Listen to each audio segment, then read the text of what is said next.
Assalamualaikum, hörmətli televizor görgüçülər. Dünya Uyğur Qurultayı Tor televiziyasının günlük xəbərlər proqramısına xoş gəldinizlər.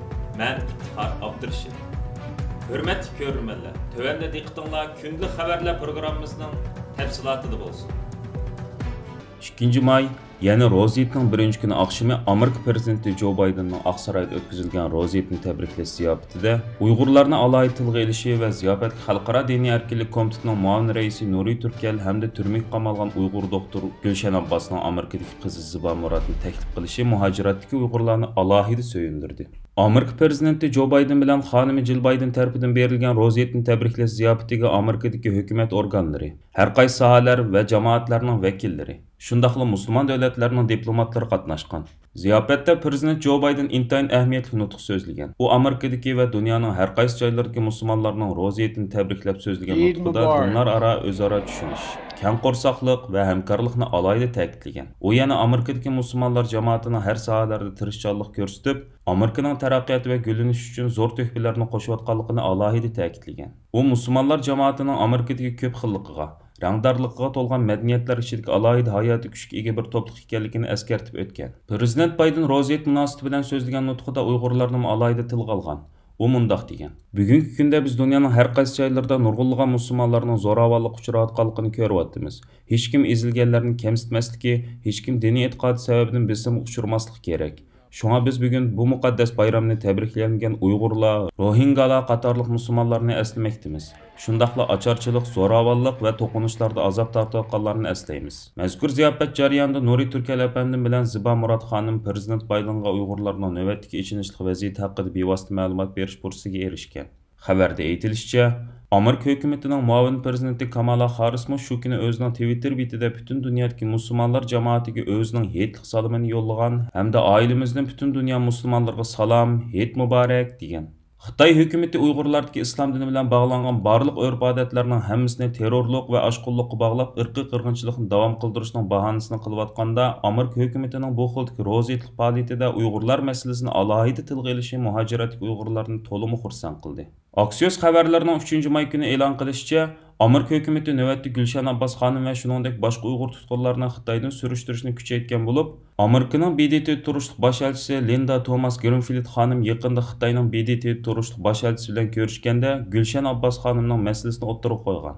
Mazkur xabar bosh elchi Linda Thomas Greenfield xanımning ishxonasi tarafidan dalillangan bo'lib, ular Axios xabarlarga bergan bayonotida Amerika hökumatining Xitoyning Amerikadagi Uyg'ur jamoati qilayotgan chegara halqagan besimini surishtirish harakatini kuchaytirganligini ta'kidlagan. Axios xabarlarining baholashicha, bosh elchi Linda Thomas xonimning Xitoy taraf bilan bo'lgan uchrashishda Gülşen Abbas xonimni bevosita surishtirishi va uning oqibatini bilishga tirishchanlik ko'rsatishi Amerikaning Xitoyga Uyg'urlarning ahvoliga yaqindan diqqat qilib turayotganligidek bir signalni berishda muhim ahamiyatga ega ekan.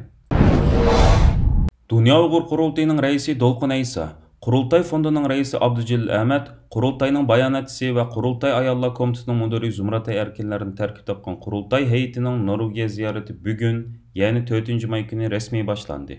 Dolqun Aysa efendimning stansimizga bildirishicha, bu qitimqi ziyoratning asosiy maqsadi Norvegiya Tashqi ishlar ministrligi va har qaysi siyosiy partiya vakillari bilan ko'rishib, xuddi boshqa davlatlarda bo'lganga o'xshash Uyg'ur irqiy qirg'inchiligini Norvegiya parlamentida e'tirof qilishni qo'lga keltirish ustida so'zlashish. Uyg'ur majburiy emgaki bilan aloqasi bo'lgan Norvegiya savdo shirkatlarining Xitoy bilan bo'lgan tijorat aloqalarini uzishni iltimos qilishdan iborat. Dunyo Uyg'ur Qurultayi rahbarlarining bu qitimqi Norvegiya ziyoratining yana bir muhim maqsadi bo'lsa, Norvegiyadagi Sharq Turkistonlik vatandoshlar bilan ko'rishish, ularga Dunyo Uyg'ur Qurultayining bu yil kirgandan buyon ishlagan muhim xizmatlardan ma'lumot berish hamda vatandoshlarning Dunyo Uyg'ur Qurultayi haqidagi talab, taklif va tavsiyalarini anglashdan iborat. Bu vajidan 6 may, ya'ni bu juma kuni kechqurun Mos shahridagi Uyg'ur jamiyatining markaziy zalida Dunyo Uyg'ur Qurultayi rahbarlari bilan Norvegiya Uyg'ur jamoatining uchrashish va suhbat faoliyati o'tkazildi. Amerika prezidenti Joe Biden 2021 yil 23 dekabr kuni Uyg'ur majburiy emgakining oldini olish qonun loyihasiga imzo qo'yib, uni rasmiy qonunga aylantirgan edi.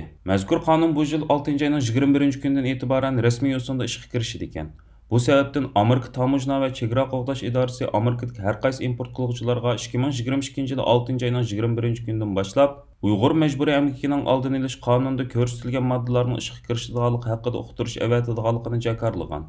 Mecburiy emgak orqali ishlab chiqarilgan tovarlarning Amerikaga kirmasligiga kafolat qilishni maqsad qilgan bu qonun natijasida Amerika Tamojna va chegara qo'g'dash idorasi Sharq Turkistonda ishlab chiqarilgan, qezilingan, yasalgan barliq tovarlarni mecburiy emgak bilan bulg'anganda faraz qilib turib, ularni tutib qoldi ekan. Mecburiy emgak chetishlik deb faraz bo'yicha muomala qilinadigan sohalar Uyg'ur avtonom rayonida to'liq yoki qisman qizish ilib boradigan, ishlab chiqarilgan yoki qurashtiradigan o'rinlar, Şinjan Uyg'ur avtonom rayonlik hukumat bilan xizmatchi qabul qilish, to'shish, yo'tkash yoki mecburiy emgakka qabul qilish haqida to'xtamlashganlar. Oldingi moddellardagi shartlar ostida qezilingan, ishlab chiqarilgan mahsulotlarni eksport qiladigan o'rinlar yoki Şinjan ishlab chiqarish qurilish punktlari doiralari bilan hamkorlashgan o'rin va aslahalar qatorliqlarni o'z ichiga oldi ekan. Ma'lum bo'lishicha, chegara qo'g'dash idorasining qaytarilishga bo'lgan faraz uqtirishiga asosan, agar shirkatlar bu tadbirga raddiya bermoqchi bo'lsa, cho'qim Amerika Tamojna va chegara qo'g'dash idorasining o'zlarining import qilgan tovar mahsulotlarining Uyg'ur mecburiy emgakiga chetilmaydiganligini isbotlaydigan ishonchlik va qoyilqararli faktlar bilan ta'minlashi kerak ekan. Undaq qilolmagan muddatcha barliq tovarlar birdek mecburiy emgak bilan bulg'angan deb qaraldi ekan va cheklandi ekan.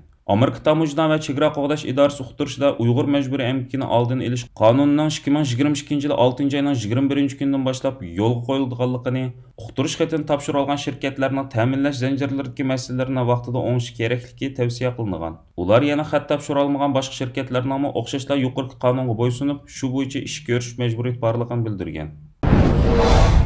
Dünya Uyghur Qurultayı İcraiya Komitetining raisi Ömer Qanat Efendim Uyghur irqiy qirg'inchiligini to'xtatish uchun Amerikadagi musulmon jamoatini harakatlantirish orqali islom ellarini Uyghur irqiy qirg'inchilikqa qarshi tadbir qo'llanishga qistash maqsadida yaqinda Florida shtatida bir yurish faoliyati bo'lgan edi. Bu jarayonda Ömer Qanat Efendim Janubiy Floridadagi eng chong masjidlardan biri bo'lgan Janubiy Florida Islom markazi masjidida o'tkazilgan juma namozida so'z qilib, Mustabid Xitoy hokimiyatining Sharq Turkistonda Uyg'urlarni asos qilgan musulmon xalqlarga yurgizayotgan irqiy qirg'inchiligi va muqaddas islom dinimizga qarshi yurgizayotgan dushmanliklar haqida tafsiliy ma'lumot berish bilan birga, Amerikadagi musulmon jamoatini Xitoyning bu xil vahshiyliklarga qarshi o'rnidan dasturishga va Xitoyning Uyg'urlarga yurgizayotgan irqiy qirg'inchiligini ko'rmasga silib sukut qilib turib olgan islom ellarga besim ishlatishga chaqirdi. Bu qitimqi cuma namozning xutba maxsus Uyg'ur masalasiga ayrildi va Imom Shayx Hadi Efendim xutbasida qilgan so'zda Amerika musulmonlarini o'zlarining din qarindoshlari hisoblangan Sharq Turkiston xalqiga ega chiqishga chaqirdi va buning har bir musulmonning diniy majburiyati ekanligini ifoda qildi. Orqadan Ömer Qanat Efendim yana Boka Raton islom markazining taklifi bilan Boka Raton shahridagi eng chong masjid bo'lgan Boka masjidida so'zga chiqib, Xitoy hukumatining Sharq Turkiston Uyg'urlarga qaratgan irqiy qirg'inchilik haqida tafsiliy ma'lumot berish bilan birga Amerika musulmonlarini Uyg'ur irqiy qirg'inchiligini to'xtatish uchun safarbar bo'lishga chaqirdi. Undan burunmi Ömer Qanat Efendim va Amerika Uyg'ur birlashmasining hay'at a'zosi Alfidar Iltabir xonim Amerika ishki bexatarlik ministri Mayorkas Efendimning Ramazon munosabati bilan Virginia shtatidagi musulmon jamoatlarining vakillari bilan ilib borgan iftor suhbatiga taklif bilan qatnashib, uningga Uyg'ur irqiy qirg'inchilik haqida bevosita ma'lumot berish fursatiga erishgan edi. Baş shtabi Fransiyadagi chegarasiz muxbirlar tashkilotining 2022-yillik doklati 3-may kuni e'lon qilingan bo'lib, bu yillik doklatda Xitoydagi axborot erkinligining texmi orqaga chekilganligi turli sonliq ma'lumotlar orqali tafsiliy yoritib berilgan.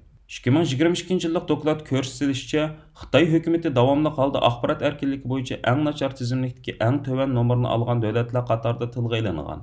Şunun bilan birga o'tgan bir yil ichida Xitoyda axborot sohasidagi muxbirlar va ziyolilarning tutqun qilinish ahvolida texmi zo'r darajadagi o'rlashning borliqqa kelganligi, yana kelib Xitoy hukumati tutqun qilgan deb qaralayotgan muxbirlar va ziyolilarning mutlaq ko'p qismining Sharq Turkistonda ekanligi alohida ta'kidlangan.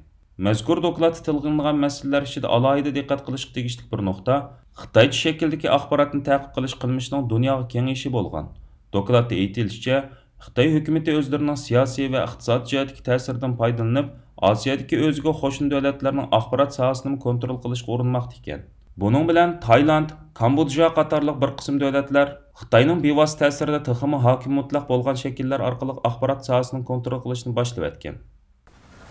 Aziz ko'rurmanlar, yuqorida Dünya Uyghur Qurultayı Tor televiziyasining kunlik xabarlar programmasini diqqatingizga sundim. Keyingi qitimli programmamizda ko'rishaylik. Aman bo'lmaysizlar. Stansiyamizning YouTube kanaliga a'zo bo'lishni unutmang. Xayr xo'sh.